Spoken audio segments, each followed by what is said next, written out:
ஏய் அபி, காலை நவுட்டிட்டு போ. நான் எங்க நவுட்டேன்? நான் அப்பத்துல இருந்து அங்கதான் கால் வச்சிருக்கேன். நான் அங்கதான் வைப்பேன். மேல படுதுவோம் காலு. நவுட்டிக்க இல்லைன்னு மிதிச்சு சமட்டிடுவேன். உனக்கு அவ்வளவு பிரச்சனையா இருந்தா நீயும் காலை நவுட்டிட்டு இரு. நான் இங்கதான் வச்சிருப்பேன். சொல்ற பேச்சு கேட்காளா? சும்மா இருக்கிறவள மிதிச்சு வம்புக்கு இழுக்கா? நானும் மிதிப்பேன். அம்மா காலை மிதிச்சு விட்டாளே. அம்மா வரட்டு, உன்னை எனக்கு அடிவாக வைக்கலன்னு பாரு. அம்மா, அம்மா என்ன அடிக்கிற வரைக்கும் என் கையில புளியங்காவை பறிச்சுட்டு இருக்கோம். நானும் உன்னை பத்தி சொல்லுவேன். அம்மா உன்னையே ஒழுங்கா சாப்பிட்ட பிறகு வீட்டை தூத்து போடுதுன்னா நீ என்ன உட்காந்து போனெல்லாம் நோண்டிட்டு இருக்க? பிளேட்ல அங்கேயே கிடக்கு. நீ முதல்ல அதுக்கே அடி வாங்குவா. ஆஹா, நான் ஏன் அடி வாங்கணும்? இன்னைக்கு ஓன் டர்ன் தான். இன்னைக்கு நீ தான் எல்லா பாத்திரத்தையும் எடுத்து வீட்டை கூட்டணும் சாப்பிட்ட பிறகு. யார் சொன்னா என் டர்ன்னு?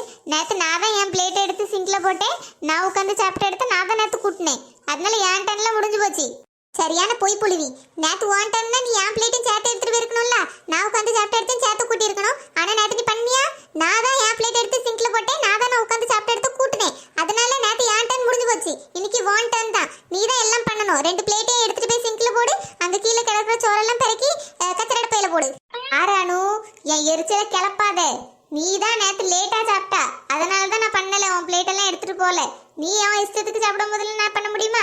இன்னைக்கு நம்ம 2 கரெக்டான டைம்ல தான் சாப்பிட்டுருக்கோம். அதனால இன்னைக்கு வாண்டர்னு நீ தான் பண்ணணும். போய் பிளேட் எடுத்துட்டு போய் போடு.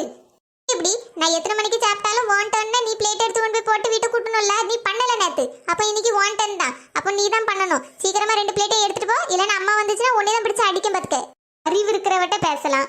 அறிவு இருந்தும் பிரச்சனை பண்றவட்ட எப்படி பேச முடியும்? ஆமா ஆமா, எங்கிட்டலாம் அறிவு எப்படி இருக்கும்? உங்ககிட்ட தான் அறிவு கிலோ கணக்குல இருக்கு. கடைசியா சொல்றேன், பிளேட் எல்லாம் எடுத்துட்டு போயிரு. வீட்டை கூட்டி போட்டுரு. இல்லைன்னா அம்மாட்ட நீ தான் அடி வாங்கி சாவணும். இதுக்கு மேல நான் ஒன்றும் சொல்ல மாட்டேன். நான் அடி வாங்க போறேன். நீ தான் அடி வாங்க போற. அதை பார்த்து நான் சிரிக்க போறேன். பார்த்துக்கிட்டே இரு நீயும். பாப்போம் அதையும். ஏ அபி, உங்க 2 பேரும் தானே கூப்பிடுறேன்டி. 2 பேரும் அப்படி போனுக்குள்ள என்னத்தை தான் பாப்பீலோ? இது என்ன? சாப்பிட்டு போட்ட பிளேட்லாம் அப்படியே கிடக்கு. என்ன வீட்டை கூட்டாம என்ன பண்ணிட்டு இருக்காள் 2 பேரும்? இப்படி நம்ம வந்தது கூட தெரியாம 2 பேரும் அப்படி போனுக்குள்ள என்னத்தை தான் பாக்காளுவ? ஏ அனு, ஏ அபி, அம்மா வந்துட்டியா? வா, இவள பாரம்மா. இன்னைக்கு இவ டைம் தான் வீட்டை கூட்டி இந்த பிளேட் எல்லாம் எடுத்து போடுறது. ஆனா பாரா, ஒண்ணு மண்ணா அவ பாட்டுக்கு அப்பத்துல இருந்து போனே நோண்டிக்கிட்டு இருக்கா. ஏ அபி, ஏ செவடி, வந்துட்டியாமா? வா வா, உனக்காண்டி தான் காத்துக்கிட்டு இருந்தேன். இவள பாரா, பிளேட் எல்லாம் எடுத்து போடாம என்ன உட்காந்து கால் மேல கால் போட்டு உட்காந்து போனும் நோண்டிட்டு இருக்கா. நான் சொன்னேன்னா சொல்றேன், அம்மாட்ட சொல்லி உன்னை அடி வாங்க வைப்பேன்னு சொல்றாமா. இவளுக்கு ரொம்ப கொழுப்பி ஏறிட்டு. என்னன்னு நீனே கேளு. கேட்காவ. ஆமா, எதுக்கு இப்படி பிளேட் எல்லாம் எடுத்து போடாம 2 பேரும் இப்படி குத்துக்கல் மாதிரி உட்காந்து போனும் நோண்டிட்டு இருக்கியே? சொன்னேன்லமா, இன்னைக்கு அவட்டானு. அதனால தான் நான் சாப்பிட்டுட்டு பிளேட்டை வச்சுட்டு எழும்பிட்டேன். இவ தான் பிளேட்டை இன்னைக்கு எடுத்து போடணும் சிங்க்ல, அப்புறம் வீட்டை கூட்டணும். ஆனா இவளை பார்த்தா இவளும் சாப்பிட்டு அவ பாட்டுக்கு பிளேட்டை வச்சுட்டு இங்க வந்து உட்காந்து போனும் நோண்டிட்டு இருக்கா. நான் திருப்பி சொல்லவும் நினைச்சேன், ஆனா அவ தான் கேட்கல. கணக்குப்படி பார்த்தா இன்னைக்கு இவ டன்மா. இவ தான் இந்த வேலையெல்லாம் பார்க்கணும். ஆனா அவ வேலை செய்ய மாச்சப்பட்டு என் மேல பழைய தூக்கி போடுறா. நான் தின்ன பிளேட்டை எடுக்க துப்பில்ல. ஆனா ஓன் டன் ஏன் டன்னு ரொம்ப பண்றிய. இந்த வரைக்கும் உங்க 2 பேரும் இன்னைக்கு காலம் முறிச்சு விடுறேன். இறங்கடி கீழே. இறங்கவே அடிக்காத. வேலை பார்க்கணும் நினப்பில்ல. வாங்கம்மா, இன்னைக்கு அது வேலையை பார்த்துருக்கீங்களா? நல்லா அடி வாங்கு. உனக்கு இதுவும் வேணும், இதுக்கு மேலேயும் வேணும். என்னை மட்டுமே அடி. உனக்கு அவதானே செல்ல பிள்ளை. நாளை எங்க உனக்கு செல்லும்? 2 பேரும் ஒரே மாதிரி தான். நீ மூத்தவா, நீ ஒழுங்கா இருந்தா தானே அவ இருப்பா. எங்க போனாவா? அந்த சோஃபால உட்காந்து சிரிச்சுக்கிட்டு இருக்கா. அவதான் பொறுப்பு இல்லாம இருக்கான்னா நீயாச்சும் பண்ண வேண்டியதானே வேலையை எடுத்து. நீனும் அவளுக்கு ஏத்த மாதிரியே தான் இருப்பியா? இப்ப என்கிட்ட சாடிக்கிட்டு வரா. நான் நேரத்தெல்லாம் பண்ணதான் செஞ்சேன். அவதான் ஒண்ணுமே பண்ண மாட்டேக்கா. டெய்லி 2 போடலன்னா சரியா வர மாட்டியா? இறங்கில குறுக்கே என்ன வலிக்கு ஓடிடுவோம். அந்த போடுவீரா நீ? சண்டை போட மாட்டேமா. விட்டுரு. இங்க தள்ளி விட்டு ஓடியா நீ? இங்க போனாலும் விட மாட்டேன் நீ. ஓடிடணும் இல்ல மாட்டணும். சரி, தள்ளி போட்டு போயிட்டா. இவ்வளவு அடிக்கிறதுக்குள்ள என் உடம்பு தான் வலிக்கு. என்ன பண்ணா வீட்டிலே இருந்து சம்பாதிக்கலாம். நம்ம டைமும் இருக்கணும், நம்மளுக்கு பாப்பாவுக்கும் டைம் கொடுக்கணும், அதே சமயத்தில் பைசாவும் வரணும். என்ன பண்ணலாம்? மேக்கப் ஆர்டிஸ்ட்டுக்கு படித்தோம்னா அதுவும் சரிப்பட்டு வராது. நம்மளுக்கே மேக்கப் போட வராது. ஒரு மை கூட அவளுக்கு வைக்க தெரியாது. அதுக்கும் மேலே அப்படியே நேரங்கட்ட நேரத்தில் கூடுவாங்க. 2 மணி 3 மணி முகூர்த்த நேரத்துக்கு. அந்த நேரத்தில் நம்மளால் போக முடியுமா? அது பச்சை பிள்ளை விட்டுட்டு அதுவும் கேன்சல் தான். பேசாமல் பொட்டிக்கு ஆரம்பிச்சிடலாமா? ஆனால் அதுக்கு இன்வெஸ்ட்மெண்ட் தேவைப்படுமே.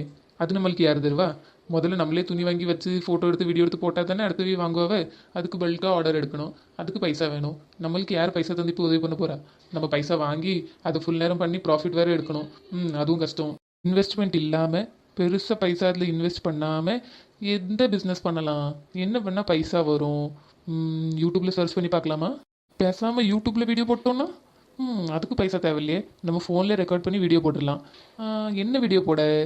நம்மளுக்கு பெருசாக டான்ஸும் ஆட வராது, பாட்டும் பாட வராது, ஒன்றும் பண்ண வராது. என்ன வீடியோ போட்டால் மக்கள் பார்ப்பாவே? பேசாமல் ஸ்டெஃபியர்க்காக காம்படிஷன் கொடுக்குற மாதிரி மெட்ராஸ் சமையலுங்கிற மாதிரி நம்ம சென்னை சமையல்னு ஒன்று ஆரம்பிச்சிருவோமா? கை துட்டே எவ்வளோ காந்தது எப்பா! தண்ணியில் கை விட்ட பிறகு தான் கொஞ்சம் கை காந்தல் பரவாயில்ல. நம்மளுக்கு டெய்லி சமையல் பண்ணே தெரியல, இதில் நம்ம யூடியூப் சேனல் ஆரம்பிச்சு என்னத்தை பண்ணி கிளிக்க? இந்த பிளானும் கேன்சல் தான். நம்மளுக்கு நம்ம மூஞ்ச காட்டி வீடியோ போடுறதுக்கு இஷ்டம் இல்லை. அப்போ வேற ஏதாவது மூஞ்ச காமிக்காமல இப்போ நிறைய பேர் வீடியோ போடுறாங்களே, அப்போ அப்படியே தான் ட்ரை பண்ணுவோமா? ஐடியாவும் யூடியூப்லேயே தேடுவோம், அதிலே தேடி நம்மளுக்கு எது செட் ஆகுதோ அதே பண்ணுவோம். இன்வெஸ்ட்மெண்ட்டும் இல்லை, நம்மளுக்கு எப்போல்லாம் வீடியோ பண்ண முடியுதோ அப்போல்லாம் பண்ணி போடுவோம். ஒரு டைம் லிமிட்டும் இல்லை, பிரச்சனையே இல்லை. அப்போ யூடியூப் வீடியோவே பண்ணிடுவோம். நாளைக்கு வசந்தா அக்காட்டையும் லட்சுமி அக்காட்டையும் நம்ம இதே சொல்லி பார்ப்போம், அவையே என்ன ஐடியா கொடுக்காவன்னு பார்த்து முடிவு பண்ணுவோம். இவ்வளோ நேரமாக போட்டு கிண்ட வேண்டி இருக்கு, ரெடி தான் ஆகி தொலையுதா இது. நீ மருமவளே சமையல் பண்ணி முடிச்சியா இல்லையா? ஆயிட்டுதே, ஒரு 5 நிமிஷத்துல ரெடி ஆயிரும். இப்போ சாயங்காலம் தானே ஒரு சட்டி காப்பியும் ஒரு டப்பா மிச்சரும் தின்னியே, அதுக்குள்ள வயிறு பசிச்சுட்டா? மனுஷன் இருந்தா பசி எடுக்க தான் செய்யும். அதான் பசிச்சுட்டு ரெடியான்னு பார்க்க வந்தேன். அதுக்கு மேலே இப்போ சீரியலும் போட போறானா, அதான் சீரியல் பார்த்துட்டே சாப்பிட்டா நல்லா இருக்கும். விளம்பர இடைவேளை போட்டான், அதான் சரி நீ பண்ணிட்டியான்னு பார்க்க வந்தேன்.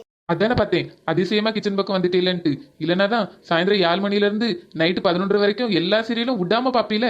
ஆமா மருமவளே, எல்லா சீரியலும் அவ்வளோ சுவாரஸ்யமா இருக்கு. என்ன பண்ண முடியும், அங்கிட்டு இங்கிட்டு பார்க்க முடியல. அவ்வளோ சுவாரஸ்யம்னா சுவாரஸ்யம். என்ன சுவாரஸ்யமோ, நான் 1 மாசம் கழிச்சு பார்த்தாலும் எனக்கு அந்த சீரியல்ல என்னைக்கு எந்த கதை நடக்குதுன்னு எல்லாம் புரிஞ்சிருது. அவ்வளோ ஸ்லோவா போகுது எல்லா சீரியலும் அதே ட்ராக்கை தான் திருப்பி திருப்பி திருப்பி ஓட்டிட்டு இருக்காவ. இந்த சீரியல்ல மருமவளே திருப்பி திருப்பி ஓட்டுறாவ. எத்தே எல்லா சேனல்லையும் காலையிலேருந்து ராத்திரி ஓடுற சீரியல் எல்லாத்துலேயுமே ஒரே ஸ்டோரி தான்ட்டே, ஆனால் அது கொஞ்சம் கொஞ்சம் வித்தியாசமாக்கி ஓட்டுறாவ. அது உங்களை மாதிரி ஆட்கள் பார்த்துக்கிட்டு இருக்கு. என்னையெல்லாம் பாருங்க, வெறும் ப்ரோமோ மட்டும் பார்த்துமே நான் எல்லா சீரியலும் எனக்கு புரிஞ்சிடும் என்ன கதைன்ட்டு. அண்ணா மருமவளே விளம்பரம் முடிஞ்சிட்டு கயல் சீரியல் போட்டான், நான் போய் பார்க்க போறேன். சீக்கிரமா தட்டில் சோற போட்டு எடுத்துருவா. பேசாம நம்ம சீரியலுக்கு கதை எழுதிடலாமோ? இந்த ஊர்ல பாதி கிளவி சீரியல் தான் பார்த்துட்டு கிடக்குவேன், அதுலேயே நிறைய பைசா வந்துடும் போலயே.